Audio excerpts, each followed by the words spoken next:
Thank you very much. It's an honor to be here to support Phil Haney. He is a great American. I'm not here on behalf of the campaign, but I'm here as Philip's former pro bono attorney. I found out about what Phil was going through, and particularly when he was trying to make a complaint to an inspector general under pretty precarious circumstances, and it was one of those opportunities in life where I just couldn't say no. So I just want to leave you with 2 points, and I'd be glad to answer any questions about kind of the inspector general angle that Phil endured. But a couple points. I've actually written a book called The Inspector General Handbook. When I was the DoD IG, there was no such book, and a lot of people would just scratch their head and said, "What in the world is an inspector general?"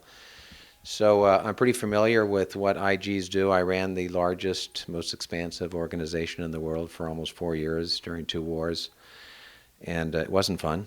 I had to deal with a lot of ugly stuff, a lot of whistleblower reprisal, a lot of just bad behavior that had to be illuminated, and just to maintain good order and discipline within the Department of Defense. Philip Haney personifies one of my favorite sayings that I learned over many years in the Inspector General business. And I try to teach not only my employees but my children this. And I think Philip will remember me telling him this when I first kind of heard his story. Number one, it's not easy being a whistleblower. In fact, it's hard and it's painful. But I think Philip Haney personifies the old adage that anything is possible by the grace of God and a few Marines. You know.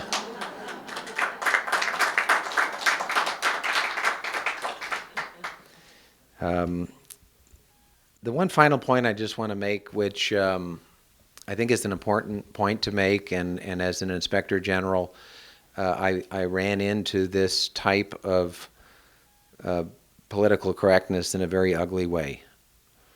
I was actually asked by members of Congress to investigate potential al-Qaeda infiltration into the American Chaplain Corps. And this was came to light when a chaplain by the name of Yee was caught down in Guantanamo Bay, and there were allegations that he was somehow complicit with the enemy. And then they found a bunch of kiddie porn on his laptop, and sort of the investigation went away. And anyway, members of Congress rightly came to me and said, "You know, Mr. Schmitz, we need you to take a look at the Chaplain Corps and make sure that we don't have enemies sneaking into our DoD infrastructure through the Chaplain Corps." And I did a pretty thorough review of the process of vetting chaplains, and I spoke with the head Catholic chaplains, the head Protestant chaplains, the head Jewish chaplains. We didn't have very many Muslim chaplains at the time. There really wasn't a head, so I didn't have anyone to speak with. But I came up with a pretty common sense test at the time and presented this test to the Undersecretary of Defense for Personnel and Readiness, who was in charge of supervising all of the ecclesiastical endorsing agents, including the Muslim ecclesiastical endorsing agents. To become a chaplain in the military, you have to essentially be presented and vouched for by your church or synagogue or mosque. And we had some pretty serious issues with one of the Muslim endorsing agencies. Unbeknownst to me at the time, the founder of one of the Muslim ecclesiastical endorsing agencies was none other than Abdurrahman Al-Amoudi, who Congressman Louis Gohmert mentioned was subsequently convicted and sentenced to 23 years in prison for being a bagman for a hit job in the Middle East. And he was sentenced to 23 years, but I double-checked on my handy iPhone while Congressman Gohmert was explaining the basic facts. But in 2011, the Obama administration successfully got his sentence reduced by 6 years.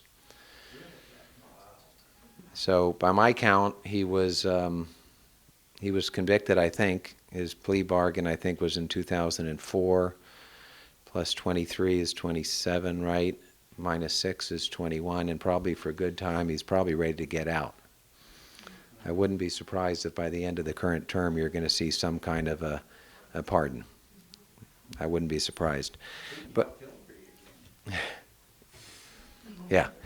So anyway, my hat's off, by the way. I didn't know Louis was back in. There are very few. Did you hear what I said about the grace of God and a few Marines? Louis is one of the very courageous members of Congress that I would consider one of those Marines.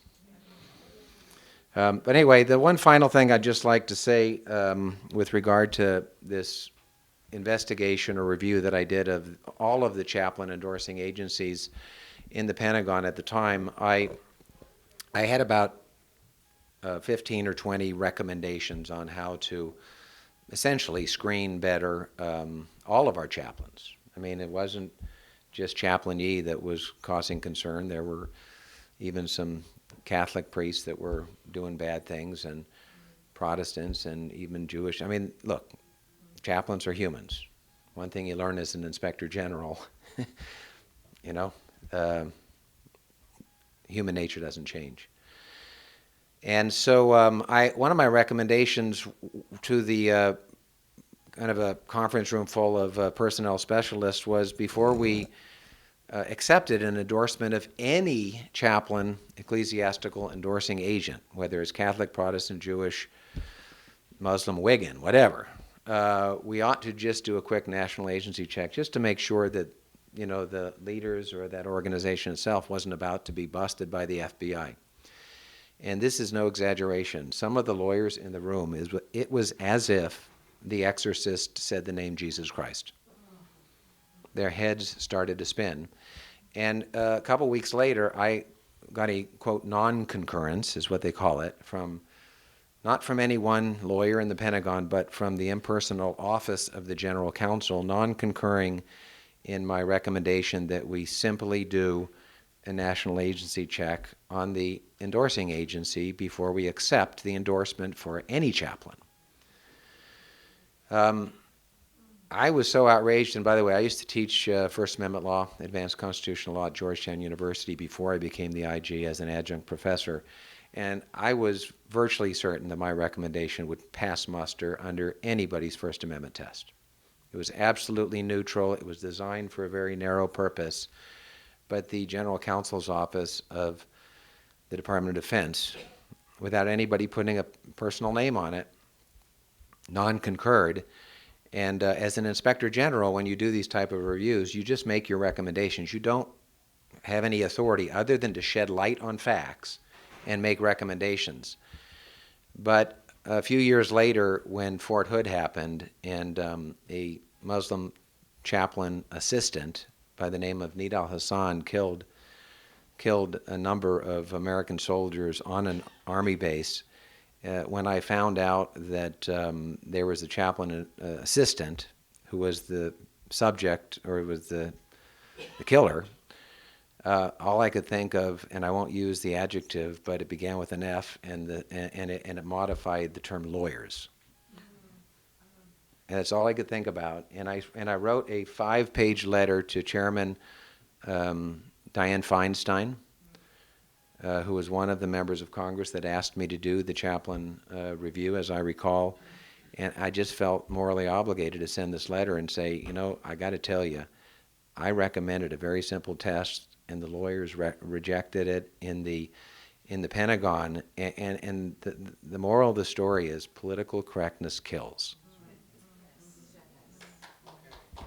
And I'm gonna finish, and I'll just come back to compliment Philip Haney. He's a